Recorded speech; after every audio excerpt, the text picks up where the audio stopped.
Hi, this is Tom Brevoort, and you are listening to the Captain America Comic Fans Podcast.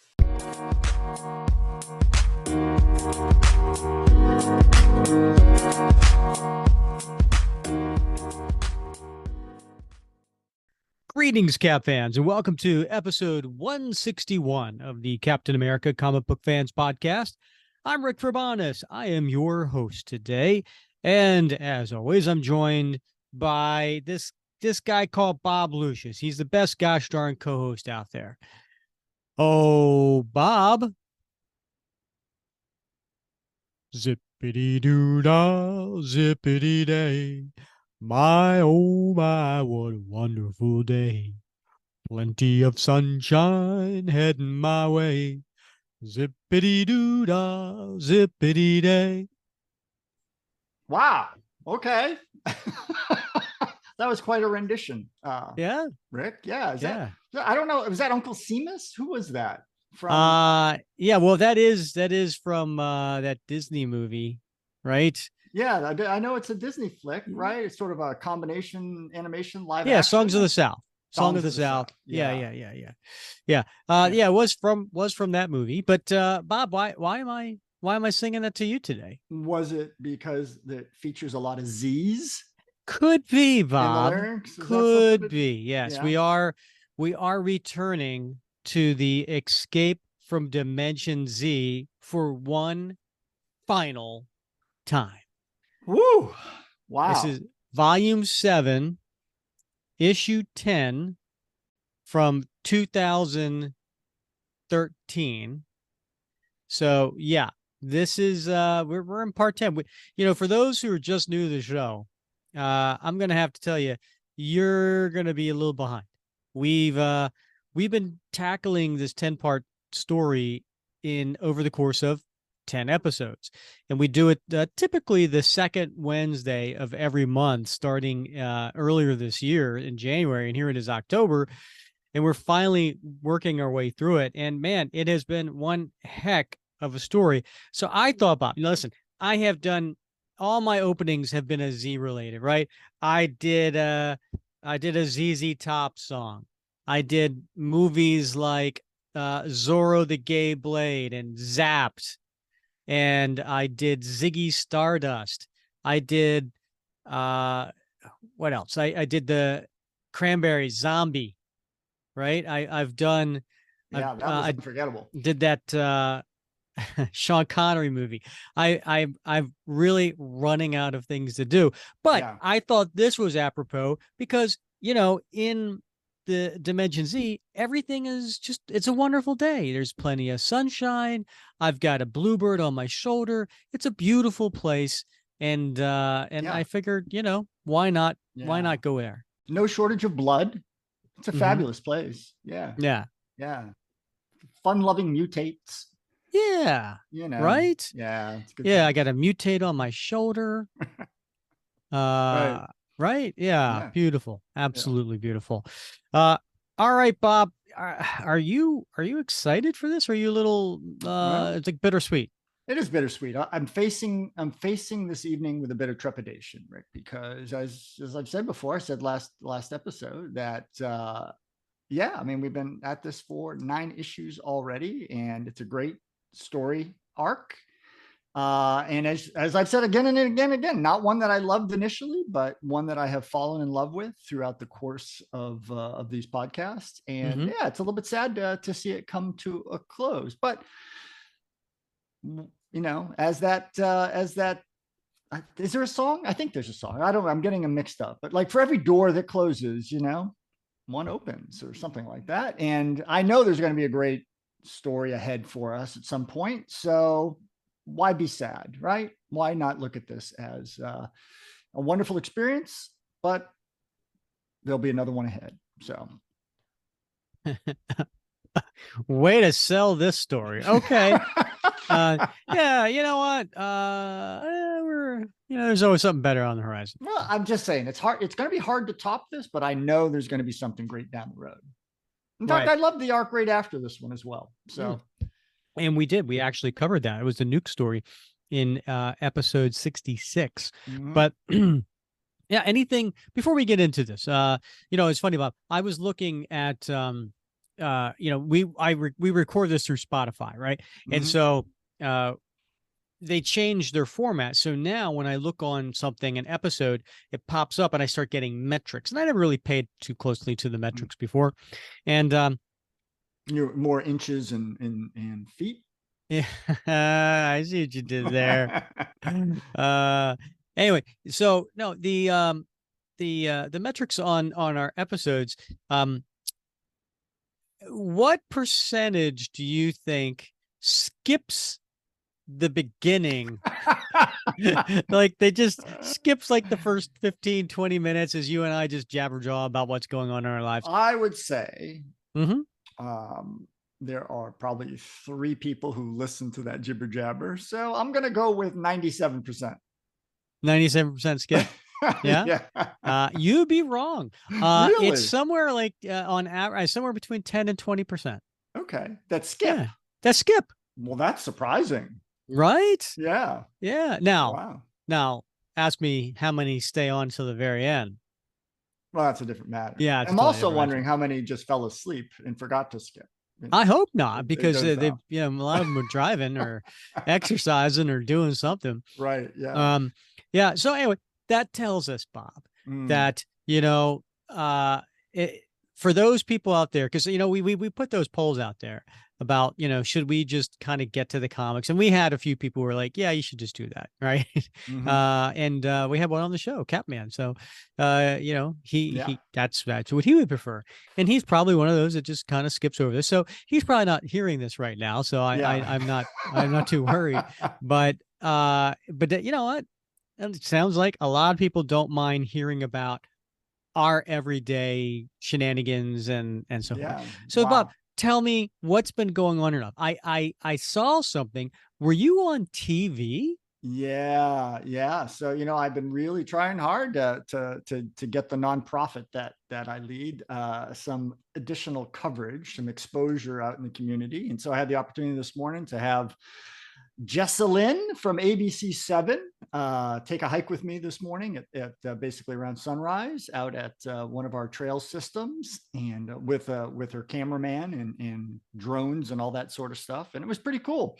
And so she does a segment called Wild About Southwest Florida that this particular episode will be on next Monday. So yeah, it was great. We actually saw a bear walked right across the trail in front of us, which completely freaked them out. So that was neat. And it was a black bear, right? It was a black bear. Yeah, Florida black bear, perfectly harmless. They don't bother anybody. Yeah, it was it's perfectly harmless. Perfectly harmless. So Mike Birbiglia has this bit. He talks about when he goes into the woods and encountering a bear, and he was really worried about that happening. And so when he went and into the office beforehand, they do these tours, and like the ranger or whatever gave him like this pamphlet and what to do, when a bear attacks. And he had like a little bell you wore and things like that, and then you could play dead. And he was just like, I'm not gonna play dead. I think that's like a really big leap of faith to take. Like here's this bear coming at you, and you're just going, I'm gonna lay down, and and then the bear just starts mauling you, and the bear's thinking to himself, did he read the pamphlet? And you're just laying there, and like, well, it's just a matter of time before he leaves me alone. That's a lot of blood. What's that gnawing sound? By the way, Rick, I'm sorry. I can't let this go. So through the magic of editing, what you just heard was Rick readily come up with the name of that comedian off the top of his head. But that's not what happened in real life. What happened in real life was Rick leaned back in his chair after scratching his chin for a while and went, honey, what's the name of that funny guy? The one we just saw. So yeah. So today, Rick, I got all dressed up. I went. You do realize I can edit all that out, right? No, I know. But I went to a very fancy cocktail reception tonight for these wealthy philanthropists. And I got all dressed up, combed my hair, shaved, put on my best attire and showed up as I do, like 30 minutes early, and sat in the parking lot and waited, and got my business cards ready and everything ready to go. My elevator speech at 5:10, because it started at 5, and I don't want to be the first one there, but I also don't want to be late. So I go in at 5:10 and I go up to the front desk and I'm like, I'm here for the social event for Gulf Shore Business. And he said, well, you're 24 hours late because it was yesterday. So I was like, oh man, I cannot believe I forgot the date for this thing. So it makes me feel good that you have forgotten the name of a comedian that you just took your family to. It was few weeks ago. It was no, it wasn't weeks. It was like 3 months ago. But anyway. Oh, okay. All right. Yeah. We've seen a few shows since then. In fact, this past Friday or Saturday, this past Saturday, we went and saw John Cleese. Oh, I saw that on for Monty Python. Your Facebook presence. Yeah, he's he's old. I mean, he's like 80 something now, and but I've always wanted to see him. He's always been a major favorite of mine, and I would say for decades. And he was touring as of last year, and I wanted to see it, but it was on a night that I had my daughter, and I didn't want to miss out on an opportunity to spend time with my daughter. So I was just like, all right, well, we won't do it. And I really, I was like, he's old. He's not going to be able to do this again. And then sure enough, this year he's touring again. And I was like, jumped on it. So I got us really good seats. And my wife and I went on Saturday night, and it was good. It was good. He was funny. He showed clips from Monty Python and some other things as well. His daughter was there to like go through like Q&A and stuff like that. It was a fun night. Yeah, that sounds awesome. Yeah. I saw you posted, I think, a photo or two of that, and yeah, neat. Good for you, man. Yeah. It's been a good tour this year for seeing comedians. But Mike Birbiglia, yeah, he's definitely one of my all-time favorites. My wife's too. And we saw him like, I don't know, like August or something like that. Maybe it was July. But yeah. Awesome. Would you consider it memorable? I don't understand the question, Bob. Because you couldn't remember his name. It was a play on words. You were trying to be funny. Oh, yeah. Oh, okay. Oh, hold on. Let me. I can edit that out. Oh, Bob. No, leave it in. Leave it in. Bob, that was great. Leave it in. You're so funny. I am. Oh, you were trying to play on my lack of memory, and then you use that word memorable.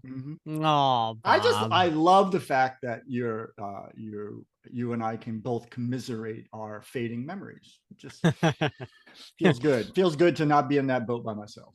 Well, it's going to be one of those things where we're capturing this all. And so when we get, really old, we can always go back and listen to these and be like, I have no recollection of having this conversation whatsoever. Yes. Who's Captain America? Who? Yeah. Bob, I would love to give you the latest Apple review. Still no review. Oh, been months, Bob. It's actually been. I think I've seen Mike Birbiglia since we've gotten a review on Apple. Yeah. Gosh. We've said his name, or you said his name now several times. He should be giving us a review. He really should. Just as a courtesy. I tell you what. No. And John Cleese. And by the way, do you know that it's John Cleese, not John Cleese? Well, I didn't know that. Yeah, it rhymes with cheese. It was in his autobiography or I don't know if it was auto, but it was a biography that I read like 25 years ago about him. And I learned that it's John Cleese, like cheese. Huh. I did not know that. So today is complete. I'd like to learn at least one new thing a day. Oh, did you lose a penguin? Yeah, the penguin jumped off on that one. All right. Yeah. All right, Bob. Well, you know what? I want to give this last part of this story all of its due, because I want to go through it, and then I want to talk about it afterwards, and I want to talk about the series as a whole. So let's what do you say we get to this issue? All right, let's jump in. All right. So the Captain America Vol.7 number 10 had a cover date of October 2013. So if you were in the comic shop 10 years ago, this was on the stands. Had a release date of August 28th, 2013. And the creators, same as has been for the most part, Rick Remender as the writer, John Romita Jr. as the penciler, inkers, I should say, Klaus Janson and Tom Palmer, colorist Dean White, letterer Joe Caramagna, and then editor Tom Brevoort. Would you like me to read the solicitation? You know I would, Rick. The shocking Dimension Z finale. After over a decade in Dimension Z, Captain America must make his final push to escape. But at what cost? Enter Zola. A shocking death and an action-packed conclusion that will leave Cap changed forever and leave you gasping for air. Wow. Well, that's compelling. I know. Yeah. That would have me picking up this issue or putting a pre-order for it. All right. Well, what's on the cover, Bob? You gonna take the listeners through the cover? All right. Well, it's a pretty dynamic cover, Rick. I think we can agree on that. And we've got Jet Black and we've got Captain America riding one of those Zolandia sky cycles. Now it's an odd looking sky cycle because it looks like the exhaust is coming out the back, but maybe they're turned around and they're actually moving in the direction away from the reader. I can't quite figure out what's going on here. Mm-hmm. Although we see shards of glass, so it looks like they just burst through this big pane of glass, and so there's shards of glass everywhere in front of them. So presumably they're moving in our direction. So as I said, we've got Jet Black, and she's on the back of this jet cycle, and she's sort of crouched over, and she's got her omni staffs in each hand, and Cap is crouched in front of her, and he's controlling this jet cycle. I'm not quite sure how it actually gets steered because he's got his left hand on what looks to be a parking brake. So presumably that is how you steer this thing. And in his right hand is the smallest Captain America shield I've ever seen. It's true.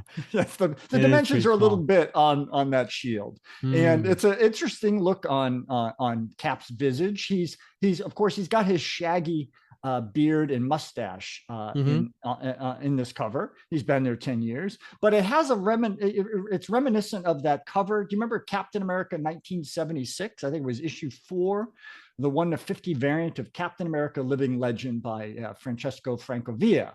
And it was the sort of the 1976 version of Cap with the shaggy beard. He's got that. He's rocking that look here.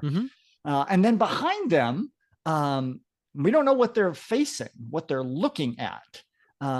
It may well be what's reflected in that pane of glass that apparently they just broke through, but it looks to be Arnim Zola, but a very huge version of Arnim Zola. So I don't know. I'm interested in jumping into this book and finding out exactly what's going on. You know, the other thing you kind of left out, Bob, was when you said Jet Black. Now, who's Jet Black again? Well, that is one of Arnim Zola's 2 genetically cloned, mutated children.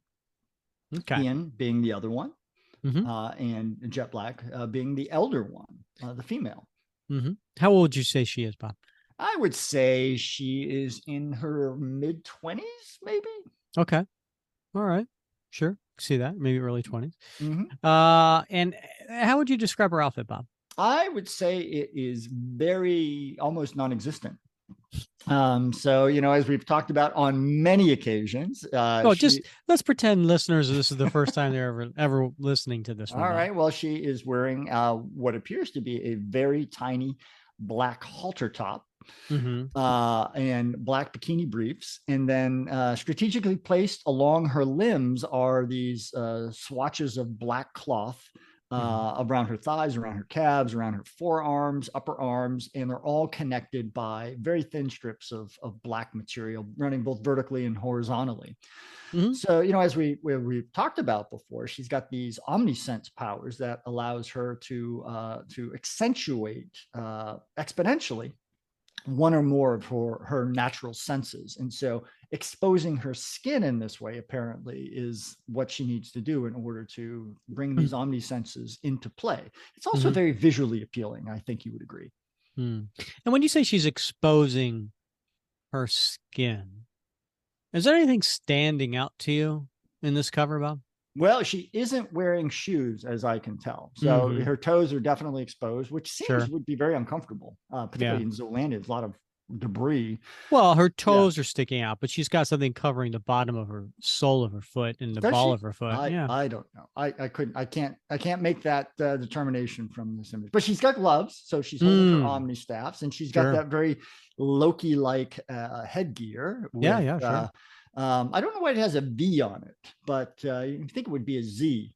But interestingly, I think you might be referring to the fact that I did mention she's got a very small black halter top that seems it might have been given to her when she was 13. It's no longer age appropriate. So she didn't. There's no Forever 21 to run down to in Zolandia to get a wardrobe upgrade. Apparently, what in the world were they thinking, drawing her like this? Like, I know what they were thinking, Rick. But what was Tom Brevoort? What was he thinking? Approving this? She is falling out of her top. Yeah, they were thinking, ching. That's what they were thinking. It is a little excessive, shall we say? Yeah, nicely done on the cover. Now, one thing at the bottom, it has this whole like red strip at the bottom. This is Marvel, and then it has bonus digital edition, and then it has the AR. Now, the AR stands for augmented reality, and they had this Marvel app that you could use and open up the camera on the Marvel app over any page of the AR, and then up would pop like maybe a video, maybe an interview with the creators who are like talking about that particular page, maybe some additional stuff going on. So it's kind of cool. And it was big for a while. Yeah. That augmented reality. I used to have a Star Wars app on my phone that had, about that time, that had augmented reality. Oh yeah? Yeah. Yeah. Well, Marvel gave it up. I think it was like in 2015, like the AR app was no longer available. So I guess they just weren't getting the amount of hits to make it worthwhile for the extra effort and time and money, put into putting in the extras. But anyway, it was kind of cool. All right, let's get to the first page when you open up, and it is the recap. Now, Bob, you have traditionally read every single one of these recaps. I can't go against tradition, Bob. Will you do me the favor of doing this last recap? I will do my best, Rick. I will do my best. We can do no less. Previously, through the evil machinations of Arnim Zola, Captain America was trapped in the wasteland of Dimension Z for over a decade. In his initial escape from Zola's clutches, Cap rescued an infant, who he then raised as his own son, Ian. But Zola reclaimed Ian and brainwashed him against Steve. In the confrontation between father and son, Ian was killed by Sharon Carter, who had come to Dimension Z to rescue Steve. Devastated by the loss of his son, Steve resolved to not only stop Zola, but rescue Zola's daughter, Jet Black, who was swayed by Steve's compassion and defected from her father's influence. As Zola's citadel flew towards Earth with an army of mutates geared to spread Zola's consciousness, Cap fought Zola and proved victorious. When mutate henchmen tried to crush Jet with a falling boulder, Zola sacrificed himself to push his daughter out of the way. With his dying breath, he urged Jet to carry on his legacy.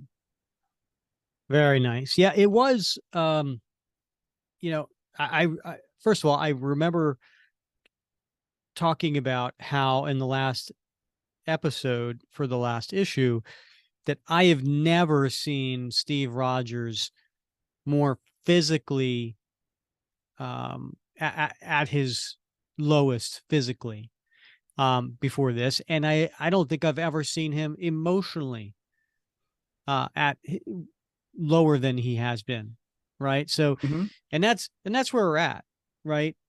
He's seen his adoptive son die. He has been beaten to, I'm surprised he's still standing. And so that's what's going on with Steve.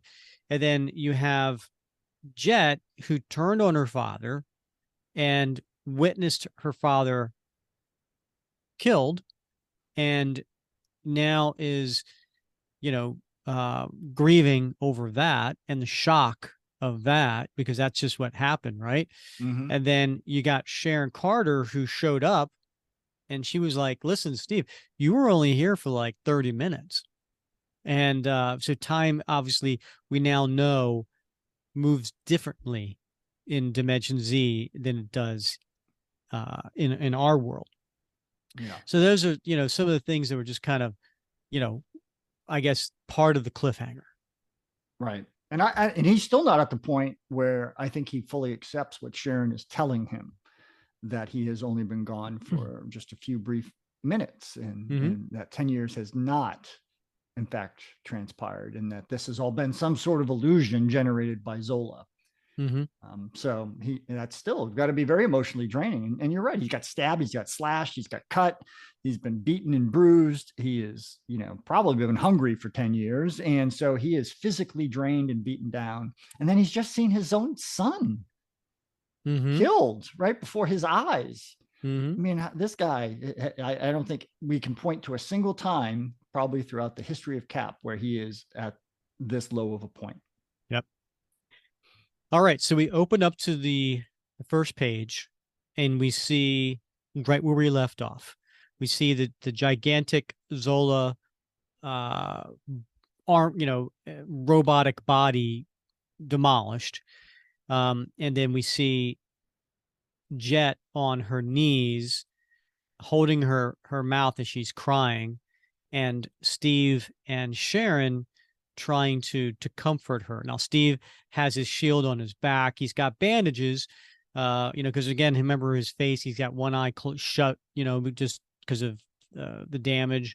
He's got bandages around his forehead, his shoulders, his midsection, his back. Because remember, Ian put that jagged shield into his back. And then you have Sharon there, who's basically trying to get this whole thing moving because of the urgency of what's going on with Zemo's battle station about to go through the portal to go to Earth to infect every living creature with a Zola, some sort of, presence. Jet, I know this is hard. I know, but we have to go. I betrayed him, betrayed my heritage. He died to save me. Why? Why would he do that? And she looks at Steve with tears in her eyes. He was manipulating you to his very last word. It's what he does. Don't let him win. Help me save Earth. Come back with me. Ian, we can't leave him. Have to find him. He's still inside. And Steve grabs her shoulders. No, Jet, listen to me. Ian, Cap can't pull himself to say it, but he doesn't have to. Jet can see it in his eyes. And her eyes well up with tears. Next page, she says, no, not him too.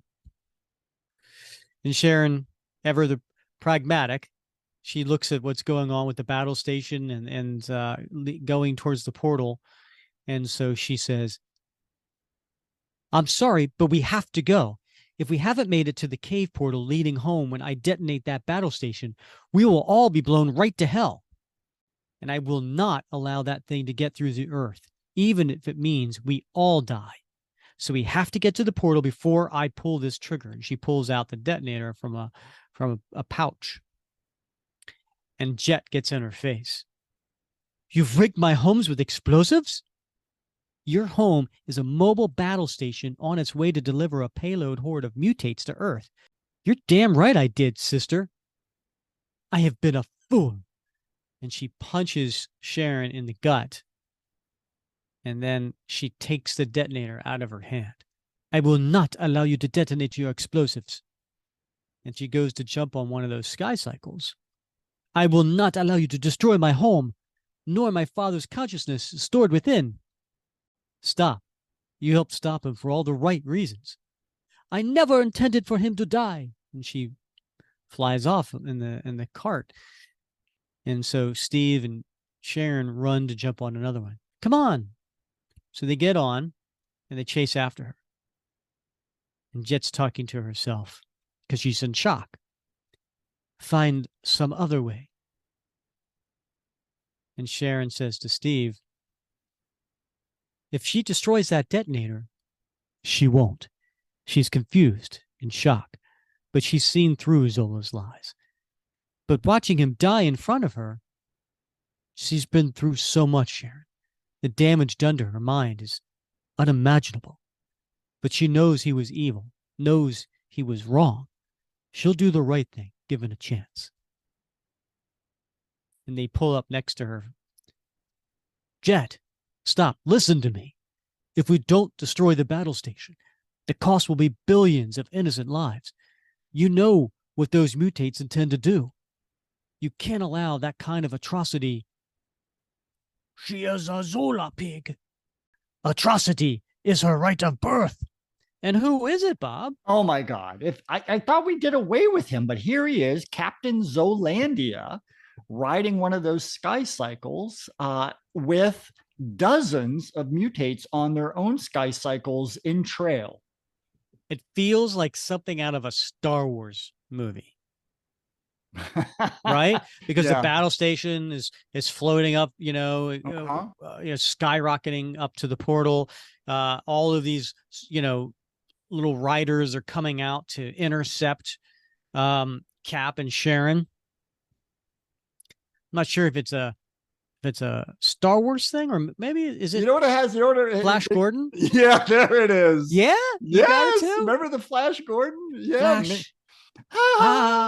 Yeah, and they were all on those sky cycles, right? With the Birdman, Yeah. like, Birdman dive. Yeah. Right. Right. And even the colors have that feel. Wasn't it Mongo or something? Ming's floating. Oh yeah. Good stuff. Right. Yeah. But even the light colors with the little orange and everything, I like that. Kind of has that feel to it. Yeah. Yeah. All right. So, so he's coming up on Steve and Sharon, and Steve's like, "Dear God!" And then the mutates start firing the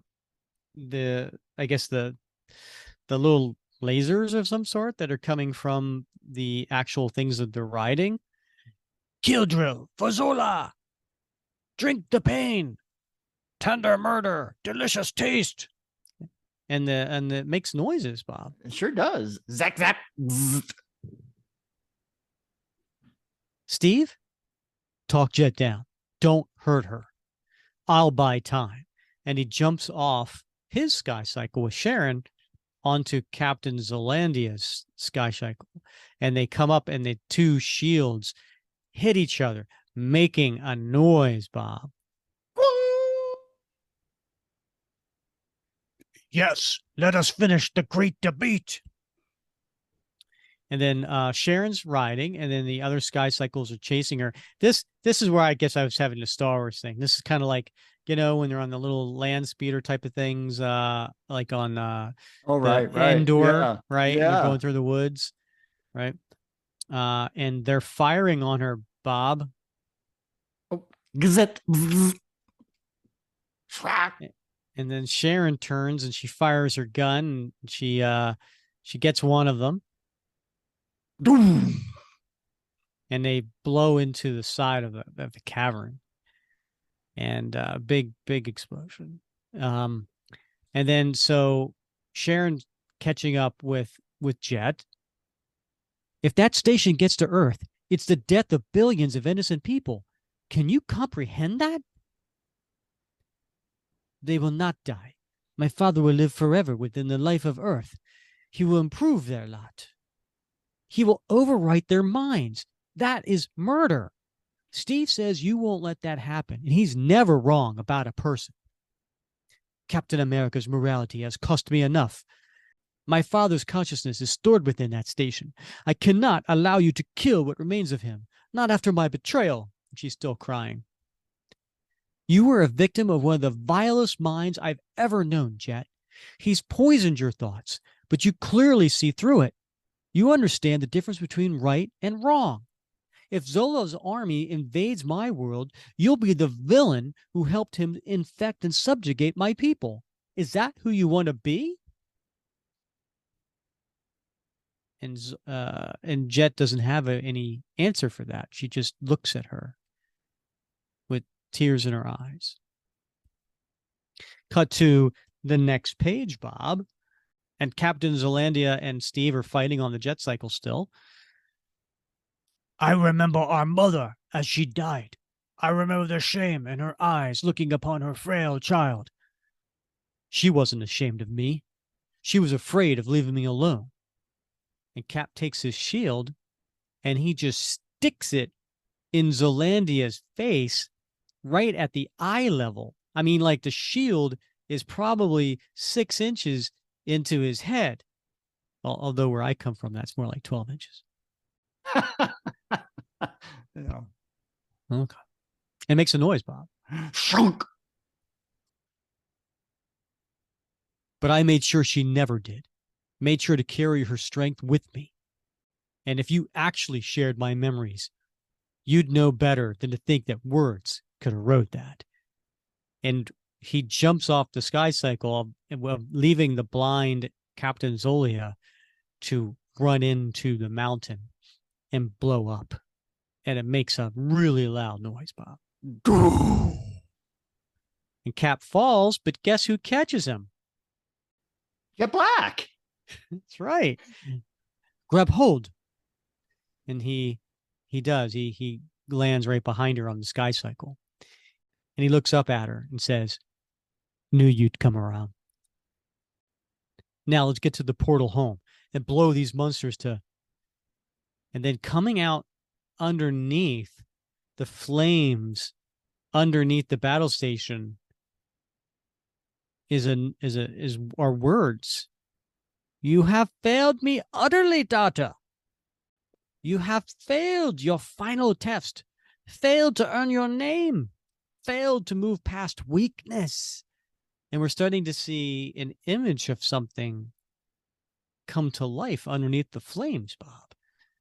But we turn the page and there's this gigantic splash page. It's actually it's a vertical splash page. So instead of typically what we see horizontal, it is a vertical splash page. So it's 2/3 on one panel and 1/3 on the other panel.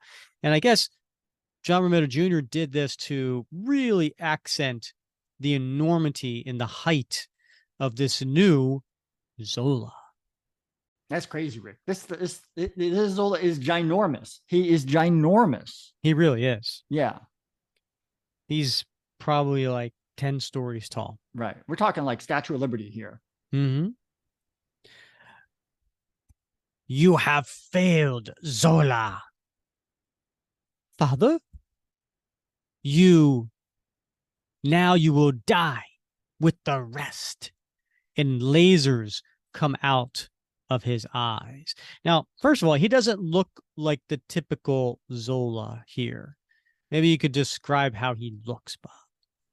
Yeah, well, I mean, one of the key differences is, in the traditional Zola, we know that he doesn't have a head, right? And his Right. face is embedded in his chest. But in this version of Zola, that chest is like an armored plate, and extending from about midway through the chest up, maybe to the height of what a person's neck would be. You see almost like a ghostly head embedded in that space. So it does extend past, what we think were Zola's shoulders. So that's something that's unusual, we haven't seen before. And generally, for Zola, that chest thing, is a way to protect, the face, the consciousness. But here it's almost like it's very much like a human being. And he's got very long arms that are mechanical. You can see the cables stretching from his shoulders down to the upper arms, down through the lower arms into his fingers. And in the same, it almost looks like, actually, his legs almost look like he's wearing riding chaps. But they are spiked in many places. And then, of course, you see the cabling connecting his torso and his legs, and as I said, his arms. So he's a very interesting behemoth. Indeed. And he's now trying to kill Jet along with Steve and Sharon. And it hits the rider that Sharon's on. And so she goes flying. Sharon, hold on. And he grabs Sharon.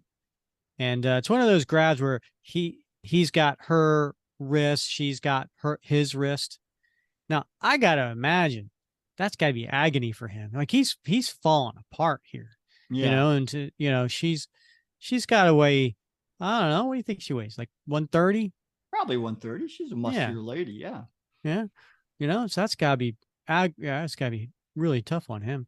And also in the fact that Jet Black is going straight up, Right. there's even more force here for her.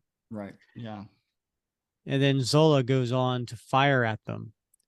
So much time wasted on you, my daughter. So many failed opportunities to earn your name. I loved you with all of my heart. And you chose to side with my greatest enemy. You chose frailty over power. Punch it, Jet. He's almost on us. And there's all these misses going around, but it's hitting the side of the mountain as they're going straight up, and explosions are everywhere, Bob. They are. Zap! Boom! You chose weakness and compassion over the father who gave you life, the father who offered you the world. Sharon, the detonator. Activate the explosives. We're too close. We'd all die. There's no sense in that. And she smiles at him. What are you doing? Hold on to me. Looks like you're avoiding the altar yet again, Rogers. And then she makes her hand skinny to fall out of her glove that Steve was holding. I love you. Sharon! And so she lands on the shoulder of this gigantic Zola.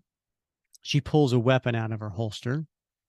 It's good to see you alive, Zola. Our encounter will be quite brief, Agent Carter. I was disappointed in the lame way you checked out. I knew it was too heartfelt to be genuine. And most importantly, I was hoping to have a hand in the kill. And she fires it right into his face. And he yells, for whatever the hell you've done to Steve, and to watch you die knowing you failed, knowing Steve got away, and your daughter with him, to watch you die in the same explosion that erases all of your work, all of your plans to invade Earth. And she pulls out the detonator and she clicks the button. And we cut to Steve and Jet still going straight up to the portal. Turn it around. We have to get to her. Turn this damn thing. But after she clicks it, of course, there's an explosion. And she says, as the explosion's going off, and most importantly, that I get to pull the trigger, you rotten son of a bitch. and there's a gigantic explosion, Bob. Oh my, there sure is, Rick. There sure is. Does it make a noise? It does not. You don't think it makes a noise? Well, it may, but it's probably too loud to hear. Oh, that's why there's no sound effect. Yeah, yeah. But it is the next page, and it's like a 80% splash page. So it is to show the amount of explosion. Now you have Steve and Jet on the sky cycle still going straight up, going towards the portal. Steve has he takes his shield, puts it on his back to protect the both of them, and then they land and basically crash land and roll out of the away from the cycle. And Steve looks back, Sharon, and he starts running back towards the closing portal. She's gone. The blast was too great. The portal is unstable. No, not like this. I'm not losing her to him. And so we turn the page and he looks through the portal. Now, how long would you say they've been there? 5-10 seconds? Right. Yeah, probably no more than that. Yeah. Yeah. And he goes through the portal and he sees what? What does he see, Steve? Well, I'm not Steve, but Yes. What does he see, Bob? yes. Well, he looks down on the destruction that was caused by the exploding battle station and all the debris left over. But instead of just seeing the debris left over, he sees that it has been overgrown with plants like foliage. It clearly, the years have gone by and plants have moved in and taken over. Yeah, again, time goes differently here, right? Yeah. So he looks and he has a look of shock on his face and he realizes, gone for years. And just then, you see an arm come from the other side of the portal, and it's Jet Black pulling him back. No. And then Steve on the next page, as he's getting pulled back by Jet Black, let me go. The tunnel is collapsing. Go. If you die here, our sacrifice was for nothing. And they get into this elevator at the last possible second. Find help. Come back. Come back for her. No, she is gone. And they exit the elevator, and there's a whole bunch of civilians there that are like looking at these two incredibly clad, characters. They stand out like a sore thumb. And they start walking up the subway on 51st Street. She is gone, as is my father. And the portal home destroyed. And we cut to the last page here. There is no going back. And Cap just collapses on the side street against the wall because it's been too much for him. For better or worse, we are stranded here. And Cap, he's just crying. And the title to this one, Bob? Man further out of time. Right. So, he's always been referred to as the man out of time. And that was always like the story, Mm-hmm. how he was this guy from the legend from World War II, and he's a man out of time. And now man further out of time. So it gets into, then it shows, the different creators here. I don't think I mentioned Klaus, Janson, and Tom Palmer. I don't remember mentioning Scott Hanna before, but apparently he also helped ink this. That's not it, Bob. Wait, there's more. There's an epilogue. Mm-hmm. Although it doesn't say epilogue. No. But you know what, Bob? I've read enough comics to know what an epilogue is. Oh, yeah. Yeah. Use the fancy language. And it's a dark page with 4 panels, all of it in black. I wonder how much the inker got for this one, right? He made his money here. That's a lot of ink. Yeah. Though Steve Rogers played his role in it, the odd war of Dimension Z raged on in his absence. As years passed, the mutates grew in power, regaining their momentum. They moved forward, programmed by Zola to do one thing: to multiply and spread his influence. Though it was never proven, there were rumors among the Frocks that Zola survived the war, that he had taken a new body, that his evil grew still. Some said that the battle with Captain America was a part of a greater plot. Others believed these were merely folk tales spread at Frock's camps to remind them of what they faced.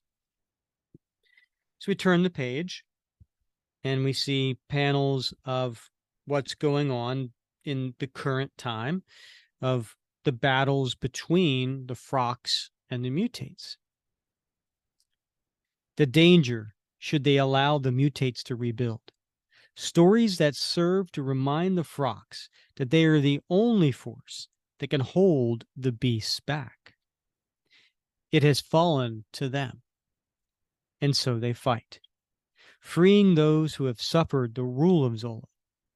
A small band of soldiers trained to defend truth, liberty, and justice. And they are not alone. What do we see here, Bob? It's confusing, Rick. I'll be the first to admit, right? We see a line of soldiers lined up on right and left, and we see a column of Frocks moving between them through a doorway. But the soldiers guarding them on either side appear to be mutates. Mm-hmm. Well, I think they're prisoners. Are they prisoners? Okay. Yeah, I think the guards on either side have these prisoners, and I think they're being rescued. Ah, okay. But what do we see in that third panel? Oh, what we see is Captain Zolandia's shield come out of nowhere from side panel, stage right, as they say in the biz, into the back of one of the mutate guards.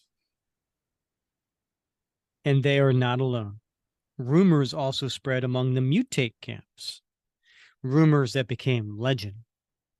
Legend of a warrior demon leading the Frocks.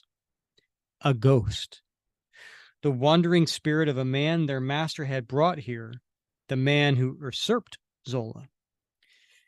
With each mutate stronghold defeated, the legend of the wandering spirit grew. And we're seeing the mutates defeated in many cases, and here they are perched on top of pikes. Impaled, yeah. A ghost warrior who could neither be tracked nor injured, who offers hope to the hopeless. A wandering spirit from far beyond who remains on this plane to inspire the common man to stand up against all odds, to always stand up. A man with no name, no face, no home. And you turn to the last page, and it's a big, gigantic splash as they all have ended with a nomad. And there's a big figure there. Now, for a moment there, I thought, is it Sharon? Did she survive? Is she carrying on?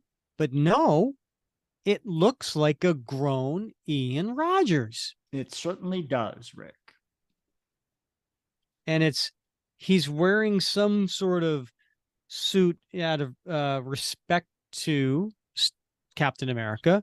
He's got a blue suit with a white star on the chest. He's got long white boots and long white gloves, and he's using the Captain Zolandia, the jagged shield, and he's carrying that, leading an army of Frocks. Dun, dun, dun. That's a pretty good page, Rick. You know who owns that one? Mm-mm. You don't, huh? Nope, I sure don't.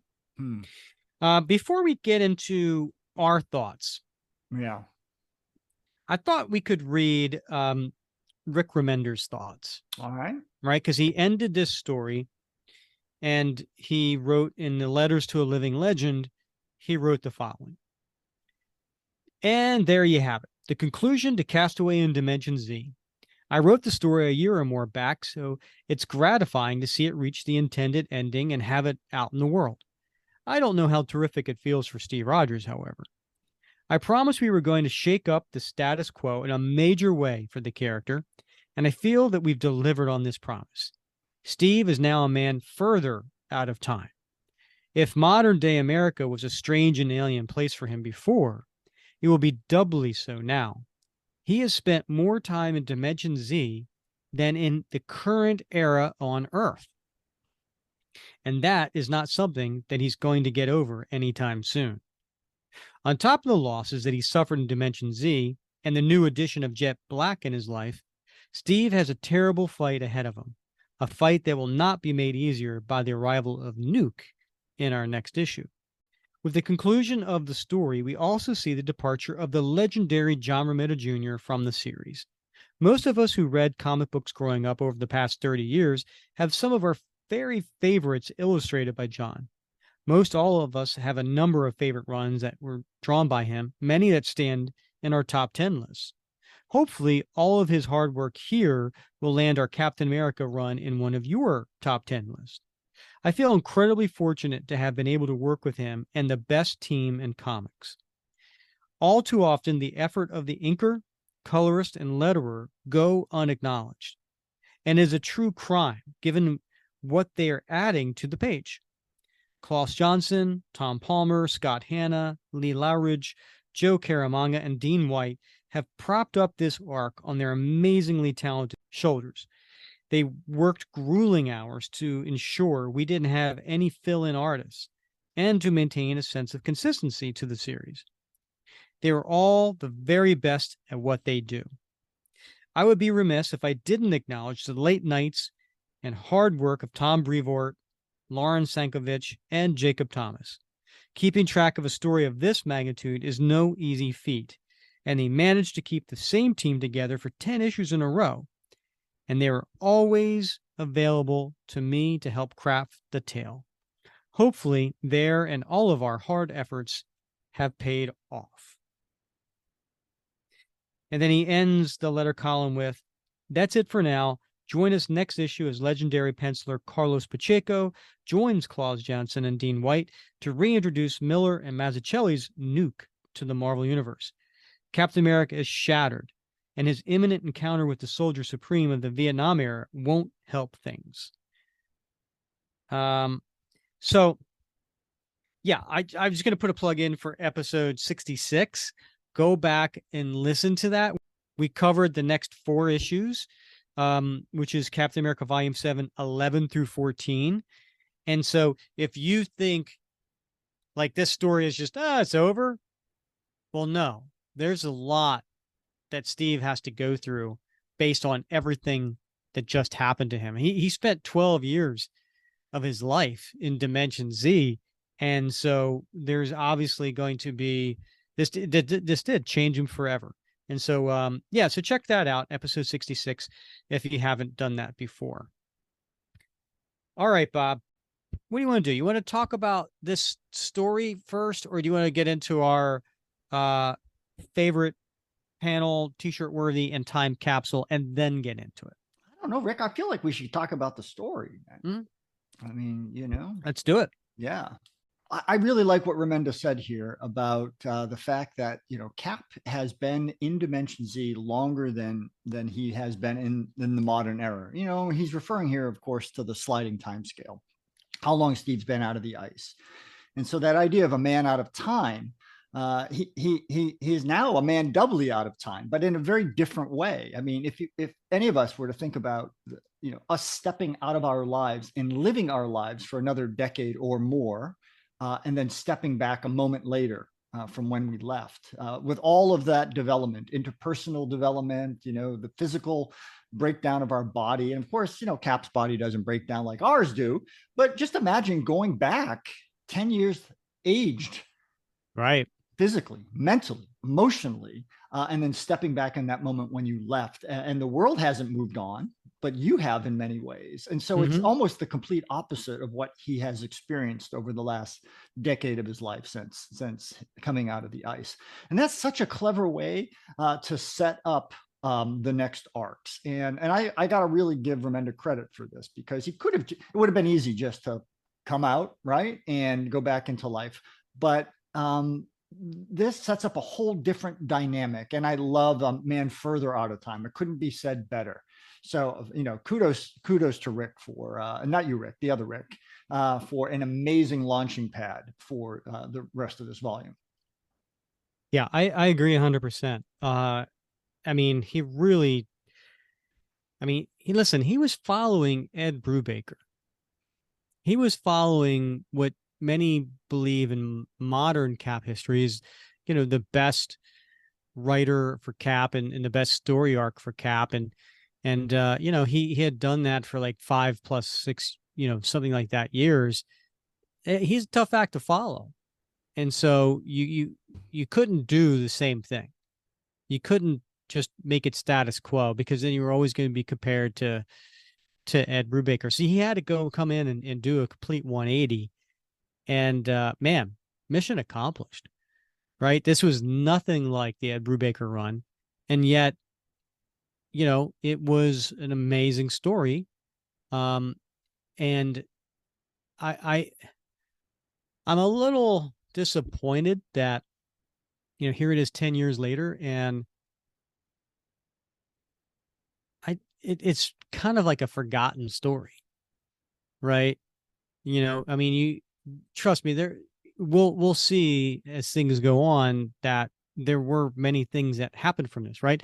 We got introduced to Ian Rogers, who became Nomad, who actually will eventually come into, our world, and he's a character, and not only in, the subsequent volume, but also recent volumes, right? When we had Jackson and Colin, when they were writing that volume of Captain America, Sentinel of Liberty, he was a major character. Jet Black, as we will see, is, an important character. And then Sharon makes her way back, but she's changed after, so it did really affect, these characters. But the whole Man Further Out of Time, I would have liked to have seen that played out a little bit longer, or maybe it did, and I'm just not remembering.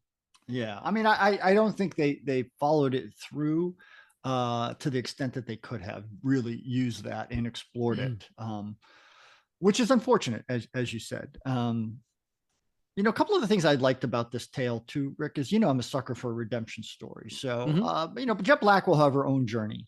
But at least within the context of this arc, there was that redemption story. And I love that. I mean, I can't get enough of those. And I love when Steve is the vehicle of that redemption. He's the moral force, that voice of reason that turns people from the dark side to the light side, if I can use a Star Wars metaphor. And he's done this time and again throughout, the Cap mythos. And this is just one more time when he's done that. So I love that. And I love the other theme, I think, at least for me anyway, is this theme of persistence and determination. So it reminds me of one of my favorite quotes, Calvin Coolidge, President Calvin Coolidge, who said that nothing in the world can take the place of persistence. Talent will not. Nothing is more common than unsuccessful men with talent. Genius will not. Unrewarded genius is almost a proverb.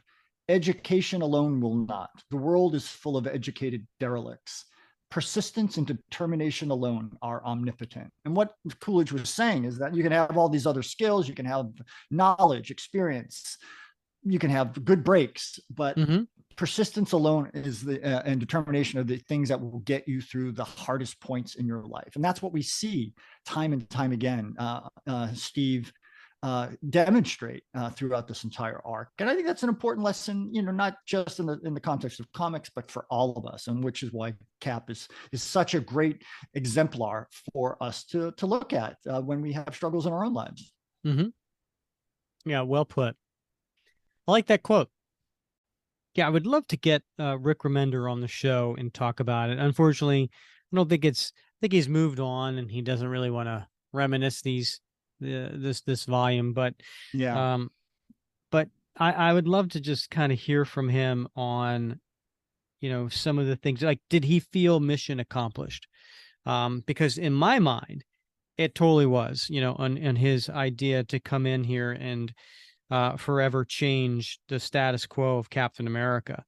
It was a great story filled with a lot of, I think, important moments. Like, if you remember, the first half of this story arc was constantly going back to his childhood, during the 1940s, and so we got to see him as a youth in losing his mom, and you see him going up against bullies, and you got to see him as a character, and that was a great part of the story that I think we forget about, right? Because that was kind of more in the first half, right? But those flashback scenes, I really appreciated those too. Mhm. Yeah. The one thing, the one loose end for me, and there's probably more than one loose end, but the one that stands out for me that continues to bug me is we don't know the origin of that bullet. Mm, Right? The diligence bullet that he carried yeah. around for so many years and finally used to plunge into Zola's faceplate. We don't know where that came from. And I don't know, maybe there was a plan to reveal that information, but I cannot for the life of me figure out if it ever was revealed. I certainly don't recall it. And that to me is one of those loose ends that just keeps kind of tickling you in ways that, like, man, that bugs me. Mm-hmm. Yeah. Yeah. Well, I have my bullet, so I know where my origin of my diligence bullet came from. Alaska. Yeah. Indeed. Um, all right, Bob. Well, you know what? Is there anything else you want to talk about as far as this overall story arc, or do you want to just get into this issue real quick? Yeah. Well, no, one thing is I am looking forward to seeing how Jet Black's attire might evolve now that she has a whole world of potential fabric shops. So Yeah, I would think she's also going to be a little bit overwhelmed to living in our world with the amount of people and everything. It's not as desolate, if her skin is so omniscient, right. as Yeah. we, she might have Right. to cover up more. She might have to cover up more just to insulate herself from that constant bombardment of sensory stimulation. Just got to go with like the Mormon look. Yes. Yeah, that would be good. Yeah. Good. Would it? Not really. No. Okay. All right, Bob, you go first. Do you have a favorite panel? I do, Rick. I'm going to go with page 11. That top. I think it's about a half page splash. It's the one where Jet Black and Steve are on the Sky Cycle and they're heading straight up. Mm-hmm. And Steve has grasped Sharon with his Mm-hmm. left arm, and he's holding Mm-hmm. her with Zola's gigantic behemoth reaching up, and you can see his hands closing in on both sides of the Sky Cycle, and his wide Mm-hmm. gaping mouth, almost swallowing, trying to swallow Sharon. I think that's a great action panel with a lot of detail, but you can almost feel the momentum of what's going on. Yeah. No, that's a cool panel. I like that. I do like that. Yeah, page 11. So, for me, the favorite panel is going to be 2 pages before that. It's the third. It's the, I guess it's page 9. And it's the third panel, and you see just an up close looking of Steve, and he's looking up to Black, and he says, "Knew you'd come around."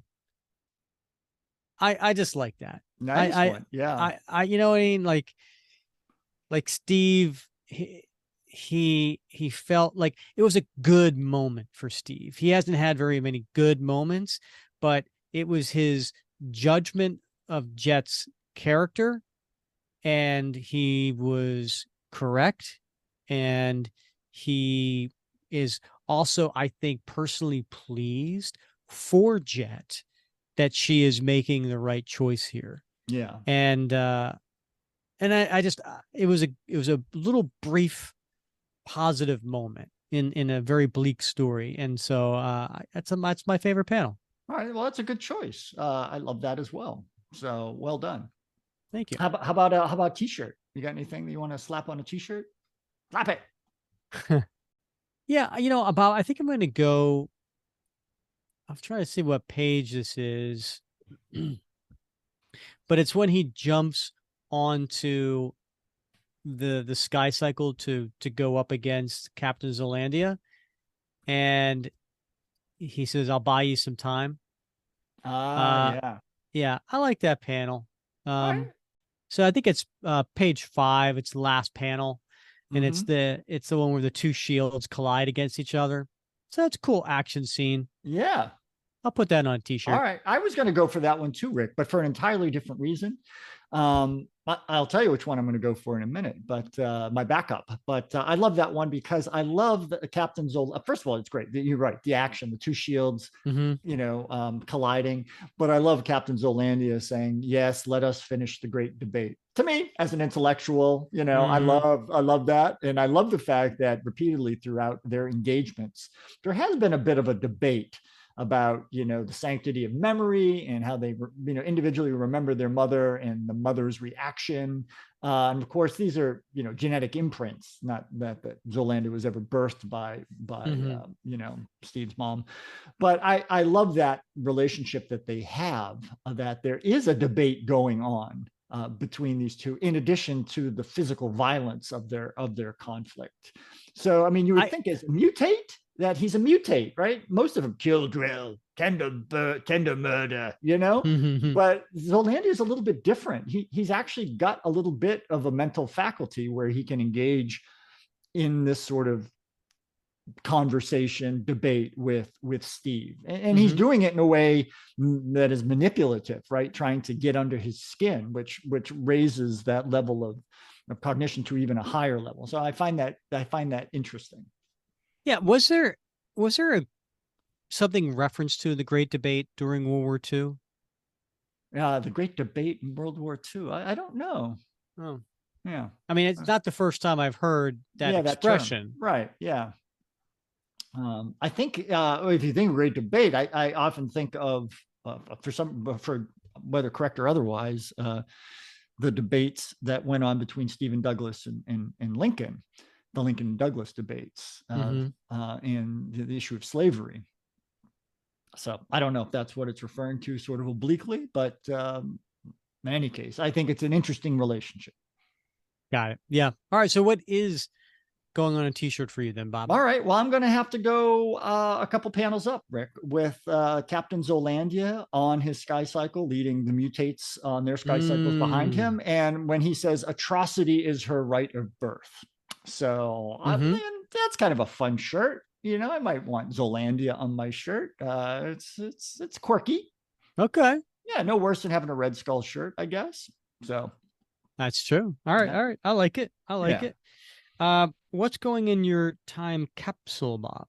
All right, Rick. Well, this was a tough one. These seem to be getting harder and harder. But I am going to go with the very last page 17 you suck. Of the main story. Are you thinking the first panel? Go ahead.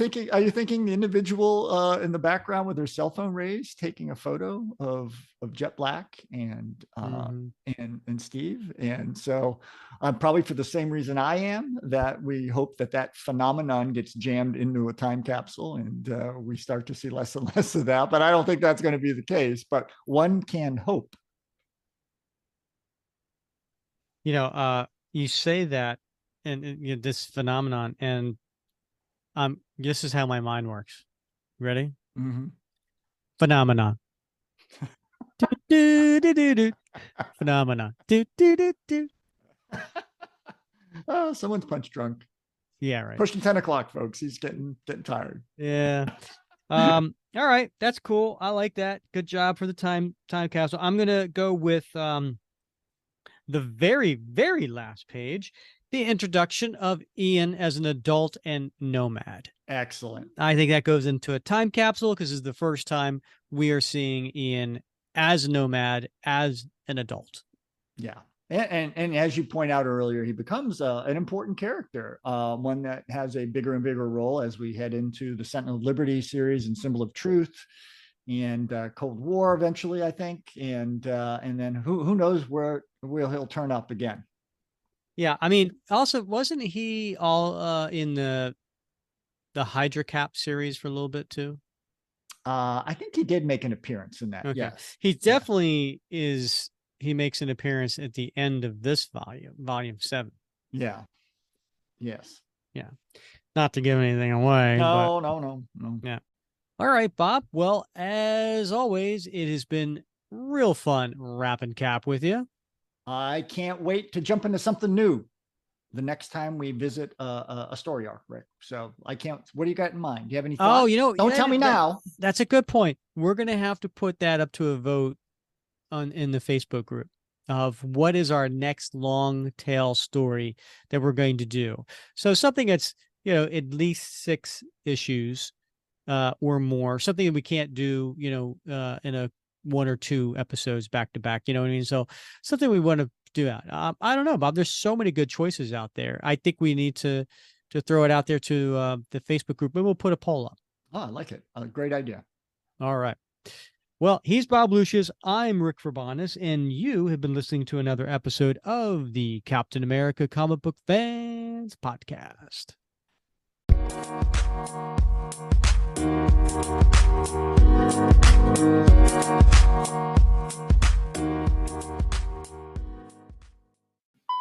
Reminds me of there's a comedian we really like is hold on.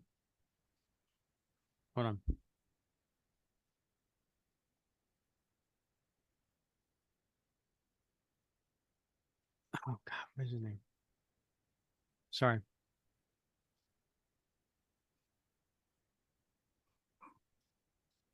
Hey Meg, what's the name of that comedian that we love that we just saw with the kids?